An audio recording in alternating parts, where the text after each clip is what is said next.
Bismillahirrahmanirrahim. Mari ngaji bareng. Ini ngaji untuk jadi orang alim pas sekedar jadi murid.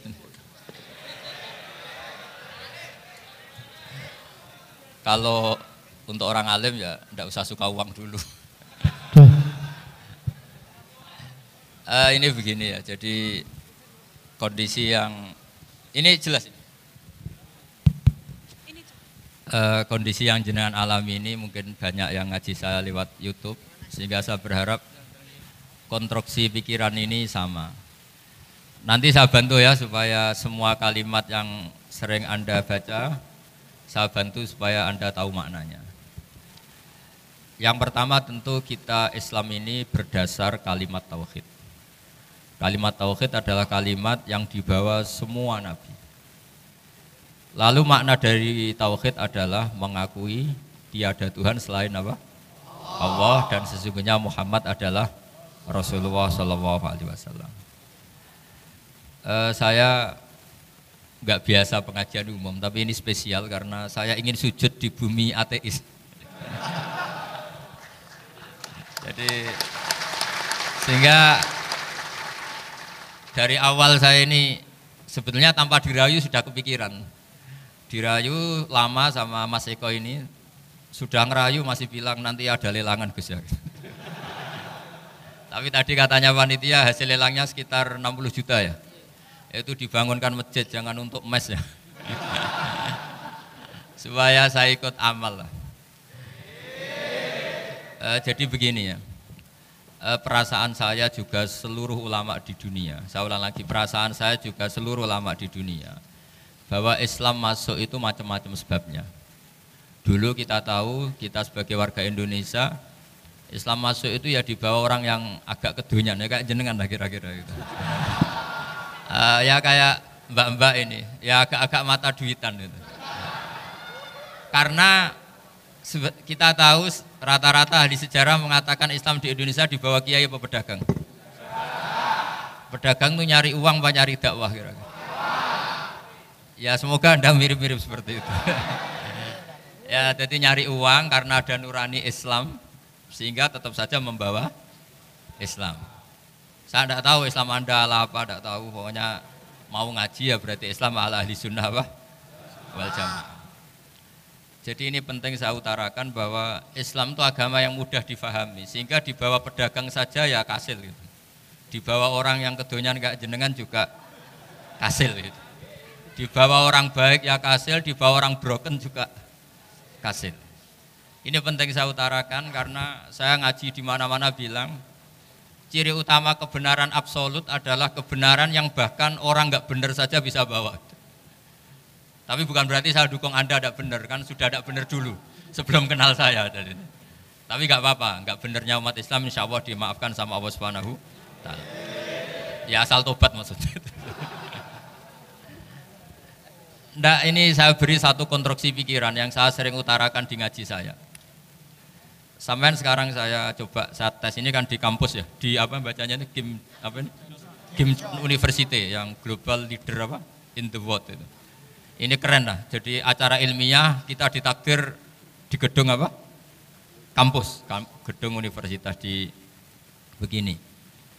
Kalau 1 ditambah 1 2 itu namanya hakikat. Ciri utama hakikat adalah siapapun akan menerima. Saya sekarang tanya sama Anda, kira-kira 1 tambah 1 2 itu musuh Anda pun mengatakan 2 apa tidak? Ya. Pekerja Korea ya bilang 2, Rektor Al-Azhar juga bilang 2. Kamu yang sekarang sedang mungkin sebagian broken sama istri juga bilang 2. Istri kamu yang mangkal sama kamu juga bilang 2. Yang cemburu ya bilang 2, yang dicemburuin juga bilang 2. Karena begitu mudah kebenaran absolut diterima oleh siapa saja. Begitu juga eksistensi Allah sebagai Tuhan. Itu mudah diterima oleh siapa saja. Sehingga pembawanya tidak perlu seorang kiai atau gus atau mubalek atau ketua muin, tidak. Cukup karyawan pekerja Korea. Karena kebenaran absolut itu kebenaran yang mutlak. Siapa saja yang waras pasti ngakui. Kira-kira orang yang berpikir sehat pasti berpikir begini, ini yang diajarkan Quran.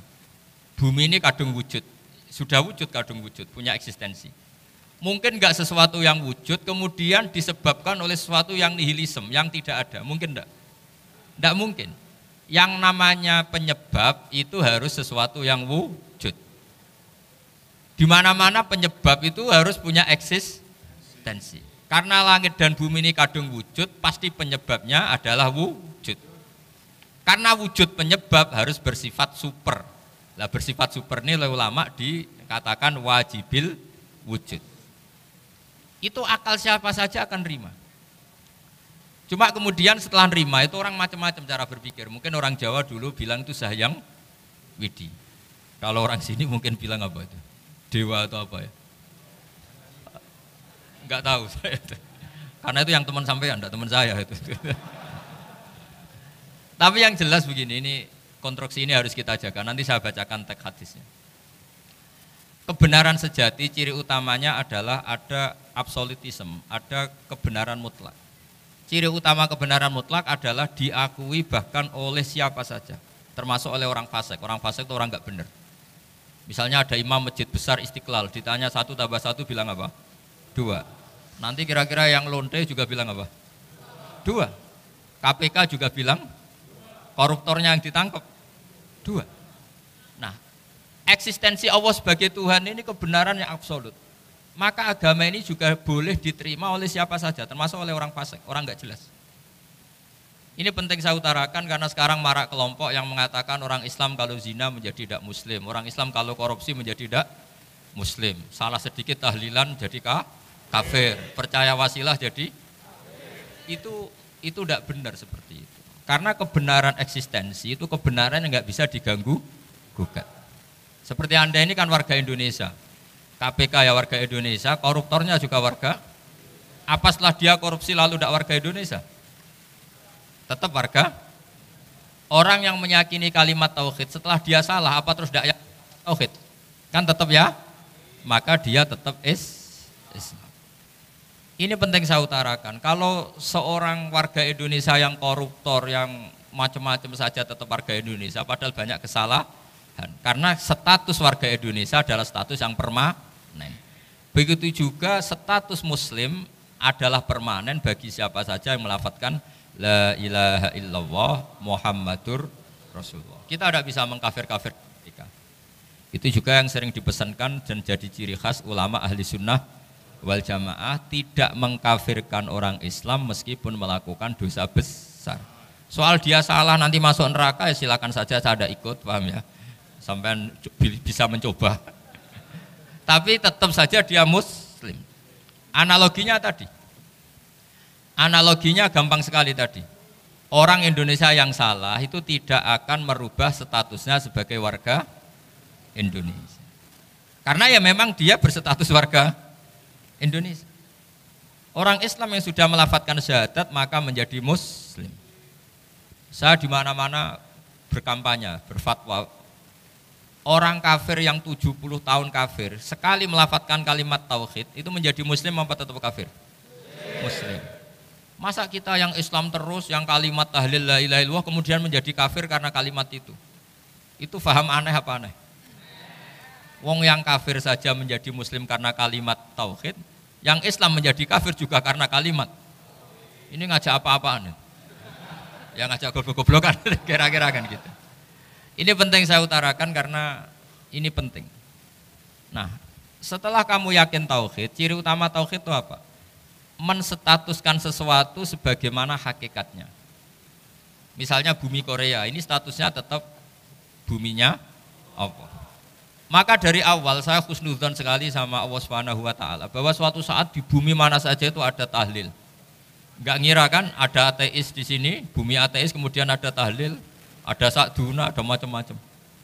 Karena kita ketika sholat, makanya saya tadi janji akan memaknai kalimat-kalimat yang sering Anda baca ketika sholat. Di sholat saat ada itidal ngendikan apa? Rabbana lakal hamdu, ayo dibaca, mil'us samawati wa mil'ul ardi wa mil'u ma syi'ta min syai'im ba'du. Sama maknani secara tradisi pesantren, Rabbana do pangeran kita, laka iku kaduwe panjenengan alhamdulillah segala puji. Engkau punya segala puji. Mil'us samawati, yang pujian itu memenuhi langit. Tentu langit itu penuh dengan pujian, semua malaikat bertasbih, bertahmid. Karena malaikat tidak ada yang kerja di pabrik, itu tasbih terus gitu. Nggak ada yang nyari uang, nggak ada yang cari won ya. Apa won ya kalau bahasa. Kalau di sini nggak kiainya aja nyari uang. Terusannya apa? Wamilul ardi, dan pujian itu memenuhi bumi. Korea termasuk bumi Allah apa enggak? Jadi saya sudah menduga suatu saat Korea itu ya penuh dengan pujian. Dan ini betul. Siapa yang ngira kalau di bumi Korea ada yang hafal lagu Sakduna itu?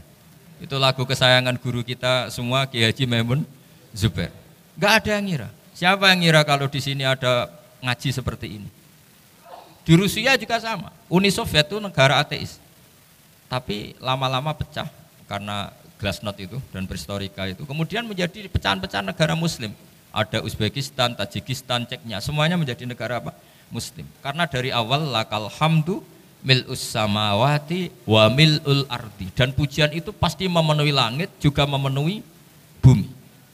Kalau Anda baca itu di Indonesia mungkin wajar, di Indonesia banyak acara-acara seperti ini. Tapi kalau di Korea ternyata benar. Dan Anda ini kalian semua termasuk pembuktian benarnya wa mil'ul ardi. Keren kan sampean?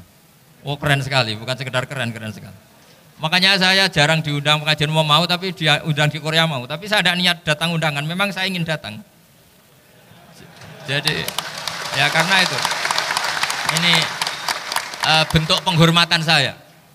Bentuk penghormatan saya bahwa pada akhirnya benar-benar lakal hamdu mil'us samawati wa mil'ul ardi.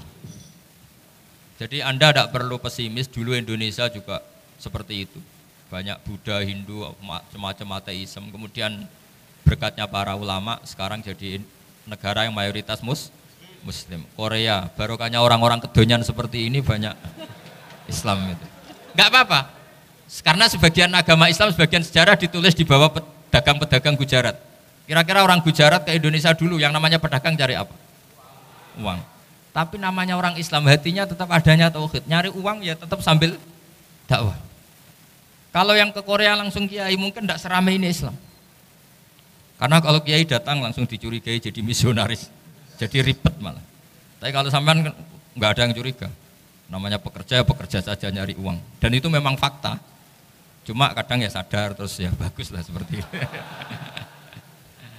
Nggak apa-apa. Maksud saya ini saya memberi support, memberi tasjek bahwa Allah itu luar biasa. Jadi kalau ingin menyebarkan agamanya macam-macam. Kadang kiai tidak bisa mengislamkan orang, itu anak-anak mahasiswa pacaran, itu banyak yang pacarnya itu masuk Islam. Tapi sampean jangan bilang pacaran halal, ya tidak pernah halal. Tapi Allah kalau menghendaki memberi hidayah itu jalannya macam-macam. Ada yang lewat kerja, coba yang bayangkan ada tahlilan di Korea itu semua kiai tidak pernah bayangkan. Tapi setelah banyak pekerja di sini, kemudian mereka insaf atau sedang insaf, tidak tahu ini. Sampai kapan insafnya juga tidak tahu. Tapi yang jelas ini hebat. Ini apa? Hebat. Tahu-tahu ya seperti ini. Makanya iman saja Rabbana lakal hamdu mil'us samawati wa mil'ul ardi. Masih ditambahi wa mil'u ma syi'ta min syai'in ba'du. Karena Allah itu zat yang tidak terperikan, zat yang tidak terbatasi. Maka pujian di langit dan bumi ini masih kurang. Masih ada apa saja yang nanti akan dipenuhi oleh pujian kepada Allah Subhanahu wa ta'ala. Wa mil'u ma syi'ta min syai'in ba'du. Dan pujian kepada Engkau ya Allah akan memenuhi semua ruangan yang Engkau kehendaki. Mungkin suatu saat negara-negara yang sekarang yang paling minim Islam itu di Amerika Selatan, kayak di Argentina dan sebagainya. Itu nanti suatu saat juga penuh dengan pujian, karena tetap Rabbana lakal hamdu mil'us samawati wa mil'ul ardi wa mil'u ma syi'ta min syai'in ba'du. Saya di Jogja setiap akhir ngaji saya ajarin wiridan. Mungkin wiridan ini tidak asing bagi jenengan karena sering saya baca. Subhanallah wa bihamdihi adada khalqihi wa ridho nafsihi wa zinata arsyihi wa midada kalimat. Bahwa kita memuji Allah itu adada khalqi, sesuai jumlah makhluk Allah. Semua makhluk Allah meskipun kelihatannya mengecewakan, ini semuanya memuji sama Allah Subhanahu wa taala. Meskipun kadang kita kecewa, kadang kita tidak cocok. Coba barokahnya Anda ini agak-agak kecewa gitu dengan Indonesia karena nggak menyediakan lapangan kerja untuk Anda. Tapi ya nggak kecewa-kecewa amat ya, agak-agak saja. Karena Anda tetap semua mencintai Indonesia. Gara-gara agak-agak kecewa cari negara lain. Akhirnya di Korea, ada yang di Jerman, ada di Inggris. Tapi bawaan pernah ngaji di musola, Islam ini ke bawah. Sehingga karena Islam ini ke bawah, tahu-tahu ada komunitas yang memikirkan Islam. Umumnya orang mikir Islam itu ya bikin masjid. Kalau di Korea unik, nyewa apa? Nyewa gedung untuk masjid. Itu kalau diceritakan di Indonesia aneh. Ini masjid sewaan. Masjid. Tapi kalau di sini lazim, karena kalau beli mahal ya cukup sewa. Saya tidak tahu kalau dalam terminologi agama tempat Anda sujud ini nanti jadi saksi di akhirat. Itu yang permanen apa yang sewaan tidak tahu. Jadi nanti bumi ini tanya, ya saya ya Allah pernah dipakai sujud, tapi setelah 1 tahun nggak kuat menambah lagi. Makanya saya dukung tadi yang ada gerakan masjid apa. Sebenarnya permanen nggak permanen itu tetap bagus, tidak usah memaksakan. Yang jelas saya sudah ikut nyumbang lelang tadi, dan saya berharap uang itu benar-benar untuk masjid. Kalau untuk takmirnya juga nggak apa-apa, yang penting untuk menghidupi masjid.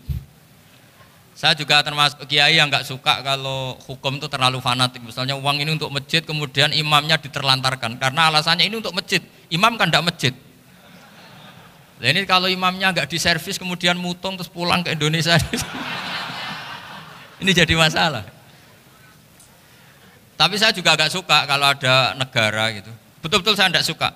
Yang imamnya itu terlalu diservis. Ini buruk sekali kan. Pernah ada anekdot, ini anekdot tapi nyata. Ada negara yang sangat sehat, Islamnya sangat sehat. Itu imamnya 1 bulan itu digaji 70 juta. Kira-kira 70 juta dibagi 1 hari berapa? 5 sholat ya? 5 kali 30 berapa? Kira-kira saja. 150. Berarti per sholat dapat berapa ya? Kira-kira kan biasa potong gaji kalau berapa kira-kira? Singkat cerita, si kiai dari luar negeri tadi cerita apa Indonesia? Kiainya miskin-miskin, datang ke masjid kan kadang pakai ontel, adzan sendiri, qomat sendiri, sholat sendiri kadang. Itu nasib orang-orang Sragen dan Salatiga sebagian. Itu yang lapor karena mereka itu. Kalau Rembang insya Allah enggak. Tapi ada semuanya Salatiga, sebagian begitu. Itu yang cerita kiainya, bukan hoax, memang kiainya cerita. Nasib kiai di Salatiga Gus katanya gitu. Itu digojlok. Tapi tetap sholat. Sehingga cerita orang tadi cerita, imamnya di sana naiknya Mercy, muadzinnya pakai BMW. Itu tetangga sebelah Indonesia banyak yang fasilitas imam seperti itu. Karena gajinya sampai 70 juta. Setelah dia cerita bangga karena negaranya mengapresiasi imam sholat, sama kiai Indonesia dia omongin gini, makanya kamu sholat terus, takut potong gaji ya gitu. Itu kagetnya bukan main dia. Dikira itu satu sifat kelebihan negaranya, ternyata buruk sekali karena imam sholat karena takut potongan gaji. Akhirnya kiai Indonesia bangga, alhamdulillah kita sholat tanpa gaji gitu. Dan tetap sholat. Keren mana yang digaji sama Anda? Ini yang di atas ini banyak calon imam. Nggak keren mana imam yang digaji sama Anda? Keren yang enggak. Tapi kalau pertanyaannya dibalik, keren mana jamaah yang peduli imamnya sama yang nggak peduli? Jadi jawabannya harus tetap seperti itu. Imamnya keren yang ikhlas, tapi jamaahnya keren yang peduli imamnya. Jelas ini ya fatwa saya ya. Gimana? Imamnya baik yang ikhlas, tapi jamaahnya baik yang peduli nasib. Nah, tapi sekali imam dari awal gak ikhlas itu harus di PHK ya. Itu bahaya bagi agama kalau awalnya sudah ada ikhlas. Karena nanti setelah habis subuh terus dihitung, wong setahu saya sholat terus kok kenapa gajinya tinggal segini? Ya setahu saya sholat terus kok gajinya tinggal segini. Terus nanti takmirnya bilang, kemarin duhur Pak Yai tidak ngimamin, kemarin asar tidak ngimamin. Terus dihitung, bisa enggak agama akan berjalan seperti itu? Enggak kan? Ya makanya pertanyaannya tadi, suka atau punya imam ikhlas? Suka, tapi imamnya juga suka kalau jamaahnya peduli. Ini penting, jadi saya mensupport Anda, mensupport kalian semua bahwa agama ini akan diurus oleh Allah Subhanahu wa taala. Makanya Sayyidina Umar radhiyallahu anhu kalau disuruh mikir agama itu tidak mau. Enggak mau betul deh. Ketika Umar jadi khalifah itu puncak keemasan masa Islam. Semuanya stabil, semuanya hebat. Sampai Irak, Iran zaman itu Persia masih. Semuanya Mesir, itu semuanya ikut Islam. Ketika Islam pada puncaknya, yang dikhawatirkan oleh masyarakat adalah begini, lalu setelah Umar itu bagaimana? Islam setelah dipimpin orang yang tangguh, yang kuat, yang waroi, yang zuhud, lalu setelah Umar itu gimana? Tapi Umar disuruh mikir gak mau. Sampai setiap Abdullah bin Umar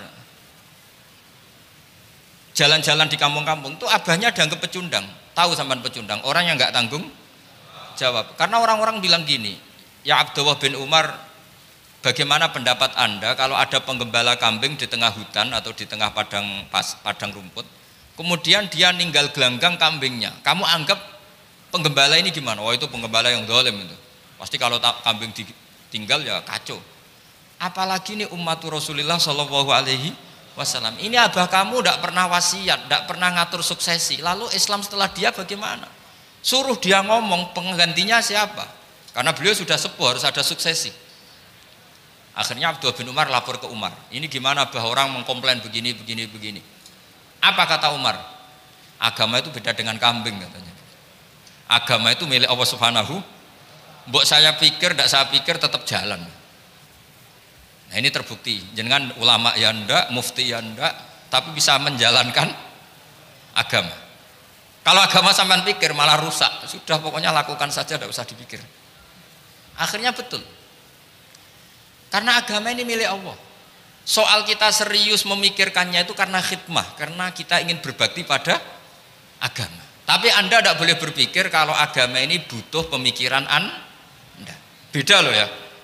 Kita khidmah agama serius karena kita ingin mengkhidmati agama. Tapi agama ini tidak pernah butuh kita, karena agama ini akan diurus oleh Allah Subhanahu wa ta'ala. Coba pas sampean kecil, orang jilbaban di Indonesia itu banyak apa banyak sekarang? Banyak sekarang. Kiainya mutu orang dulu apa mutu orang sekarang? Tapi perkembangan Islam itu ramai sekarang apa ramai dulu? Ramai sekarang. Islam menyebar di seluruh dunia itu zaman Wali Songo, zaman sampean keren mana? Keren sekarang. Kualitas solehnya sampean sama Wali Songo? Wali Songo. Ini betul. Karena agama ini diurus oleh Allah Subhanahu wa ta'ala. Maka kata Sayyidina Umar, agama ini innallaha ta'ala yahfadhu dinah. Innallaha ta'ala la yudhi'u khilafatahu waladina. Allah itu tidak akan menyia-nyiakan agamanya. Ini terbukti. Agama ini pernah dipimpin orang terbaik di dunia, yaitu Rasulullah Shallallahu Alaihi Wasallam. Ketika beliau intakola ila rofiqil ala, ketika beliau pindah ke alam sana, diteruskan oleh sahabat yang tentu jauh di bawah Rasulullah. Diteruskan tabiin, diteruskan para wali songo, diteruskan sang sampean yang jauh di bawah wali songo. Sejauh-jauhnya. Tapi agama jalan sampai Korea. Agama jalan sampai apa? Dulu wali songo itu hanya sampai Mojokerto, sampai Tulungagung. Di bawah sampean, Kelayaban sampai mana ini? Korea. Coba kalau Allah tidak ngurus, nggak bisa. Yang gerakkan hatinya sampean peduli sama masjid siapa? Allah Subhanahu wa ta'ala. Yang menggerakkan hati sampean peduli sama agama siapa? Tapi yang menggerakkan sampean ke Korea apa? Uang kan?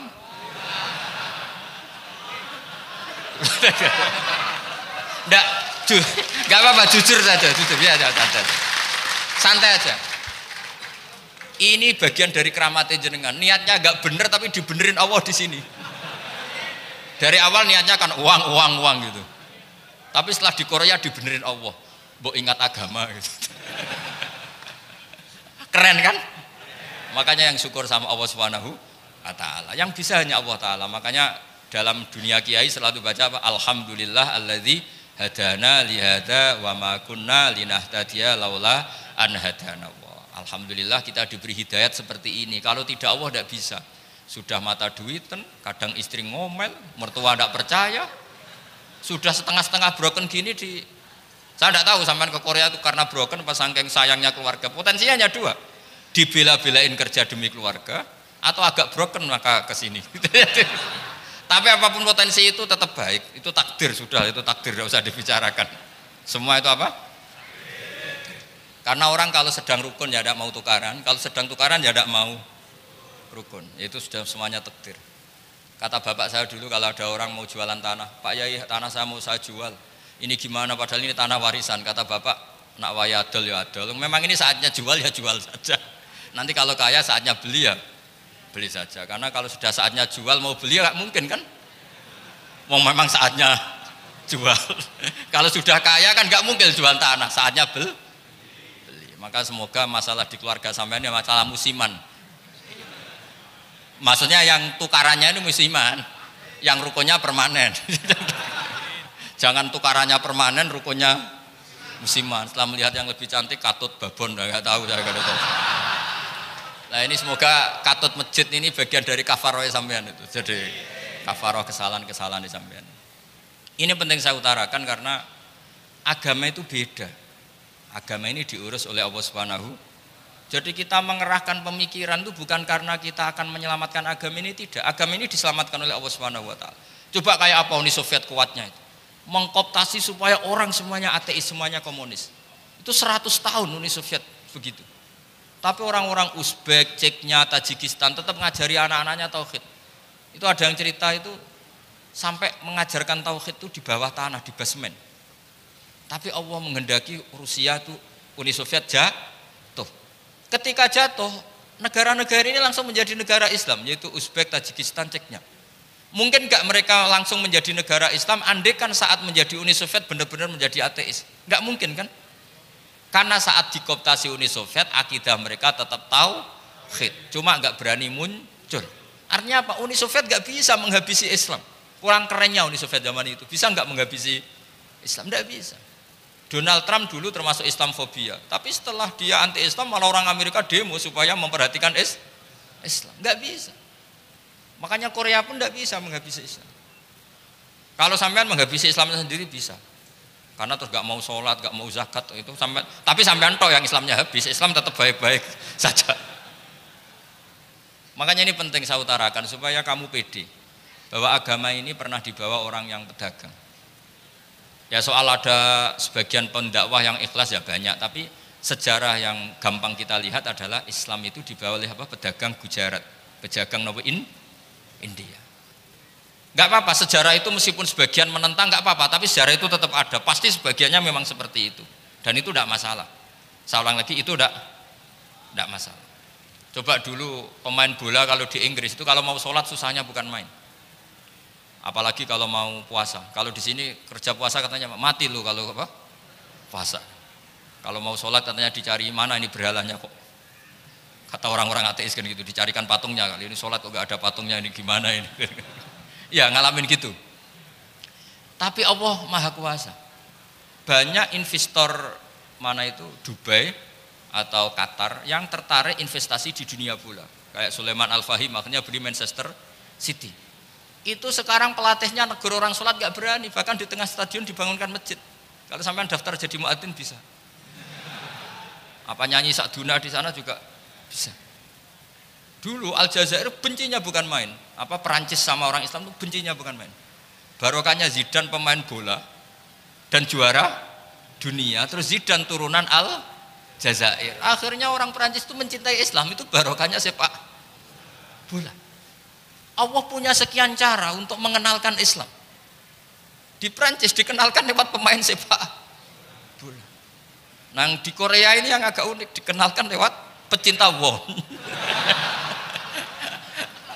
Saya jamin ini tidak apa-apa, sudah tidak apa-apa, sudah aman, pokoknya aman. Tak jamin aman. Pokoknya alhamdulillahilladzi hadana lihada wa ma kunna linahtadiya laula an hadana. Karena agama ini dibawa oleh Allah Subhanahu wa taala, yang menjaga juga Allah Subhanahu wa taala. Sama tidak usah khawatir. Kalau ada kelompok tertentu yang mengkhawatirkan Islam, sekarang Islam bahaya gini-gini, itu kurang roja, itu kurang optimis itu. Harapannya sama Allah tipis, harus ngaji lagi. Agama ini limangka nayarjuwa wal yaumal akhir. Agama ini bagi yang terus-menerus berpengharapan kepada Allah Subhanahu wa ta'ala. Agama ini limangka nayarjuwa, coba bahasa Arabnya roja yarju rojaan, maknanya harapan. Jadi agama ini bagi yang selalu berpengharapan, bukan yang pesimis, bukan yang hati kecil, apalagi yang tukang putus asa. Coba agama ini begitu luar biasa dibawa orang yang macam-macam. Tadi di Perancis itu dibawa oleh pemain apa? Bola. Ada masjid di Inggris itu ya dibawa mahasiswa itu yang dulu sebagian yang nggak pernah ngaji, setelah di Inggris bikin komunitas pengajian. Di Korea dibawa itu pecinta apa? Tapi lama-lama cinta Tuhan. Karena ya memang sebenarnya sudah cinta Tuhan. Cuma ya cara cinta ini nunggu punya uang Ya sudah, alhamdulillah seperti ini sudah luar biasa sudah. Insya Allah diterima oleh Allah Subhanahu wa taala. Saya selalu berharap semoga ini tetap satu bukti bahwa Allah itu harus kita sembah di mana-mana. Karena tadi Allah akan selalu Rabbana lakal hamdu mil'us samawati wa mil'ul ardi wa mil'u ma syi'ta min syai'in ba'du. Bahwa pujian kepada Allah akan selalu memenuhi langit dan memenuhi bumi. Bumi Korea termasuk buminya Allah. Makanya pegangan yang saya minta sama pengurus untuk di-share adalah Dawai Rasulullah SAW. Mungkin nanti panitia harus menge-share itu. Ini Musnad Ahmad, riwayat dari Imam Ahmad. Al-Bilad Biladuwah. Sudah punya? Nanti di-share ya yang itu. Al-Biladu Biladuwah, bahwa negara hakikatnya adalah negara Allah. Wal ibad ibaduwah, semua hamba hakikatnya adalah hamba. Di hadis itu fahaitsuma asabta khairan faakim. Kapan saja kamu menemukan kebaikan di tempat Anda berdomisili, faakim, kamu enggak apa-apa di situ. Kamu di sini dapat uang, dapat masjid, dapat sewa masjid. Enggak tahu sewa apa permanen, pokoknya itu bagus gitu aja. Buminya dirayu, bumi meskipun ini enggak permanen, tapi tetap jadi saksi loh ya. Harus ada kompromi ini. Karena kalau dengar orang Indonesia jadi aneh, masjid kok nyewoi. Tapi aneh di Indonesia, ada aneh di sini, sampean tenang saja. Tentu malaikat pencatat di sini juga sudah tahu kalau sebagian masjid itu sewaan. Jadi ya ada eskal-eskal amat lah, sudah. Enggak janggal-janggal amat karena kondisional Jadi saya nanti minta panitia supaya menge-share tadi hadis riwayat siapa? Imam Ahmad bin Hambal yang diriwayatkan oleh salah satu minal asyrah al-mubasysyirina bil jannah, yaitu Zubair bin Awam. Nabi ngendikan al-biladu biladullah, negara mana saja adalah negara Allah. Wal ibad ibadullah, semua hamba adalah hambanya Allah. Fa haitsuma asabta khairan, di mana saja kamu mendapatkan kebaikan, fa'akim, kamu tidak apa-apa berdomisili di situ. Ya saya mohon ini penting sekali. Pokoknya saya mohon kalimat tauhid ini dijaga. Karena kalimat tauhid ini kata semua ulama kasyajaratin thayyibatin asluha tsabitu wa far'uha fis sama. Dan kalimat tauhid ini pasti tu'ti ukulaha kullahinim bi'izni rabbiha. Kalimat tauhid yang dibawa umat Islam seluruh dunia, meskipun dia orang fasik, orang enggak benar, tetap tu'ti ukulaha kullahinim bi'izni rabbiha. Kalimat ini akan membawa berkah bagi orang yang dihinggapi atau didomisili umat Islam. Coba sebagian nanti orang Korea menjadi muslim itu karena di sini ada komunitas pekerja muslim, kemudian menyisakan atharul Islam. Jejak-jejak Islam. Enggak apa-apa, pasti kalimat ini tu'ti ukulaha kullahinim bi'izni rabbiha. Jadi kalimat tauhid adalah kalimat yang kata Allah tu'ti ukulaha kullahinim bi'izni rabbiha. Anda tidak usah khawatir bahwa apa yang Anda lakukan apapun kecilnya akan ditulis oleh Allah Subhanahu wa taala. Kata Allah wa naktubu ma qaddamu wa atharahum. Di mana di surat Yasin itu? Inna nahnu nuhyil mauta wa naktubu ma qaddamu wa atharahum. Saya bisa menghidupkan orang mati dan semua amal kalian saya tulis, kata Allah. Wa atharohum, dan jejak-jejak yang pernah kalian lakukan juga ditulis. Misalnya Anda sudah pulang di Indonesia, ada orang sholat di masjid ini, oh ini era Kang ini, era Mas ini. Nanti setelah itu ya ini era Mas ini, Mas ini. Menjadi familiar Islam juga barokahnya muassis-muassis ini, pendiri-pendiri ini. Semoga kalian semua barokah dan fid dunya wal akhirah. Assalamualaikum warahmatullahi wabarakatuh.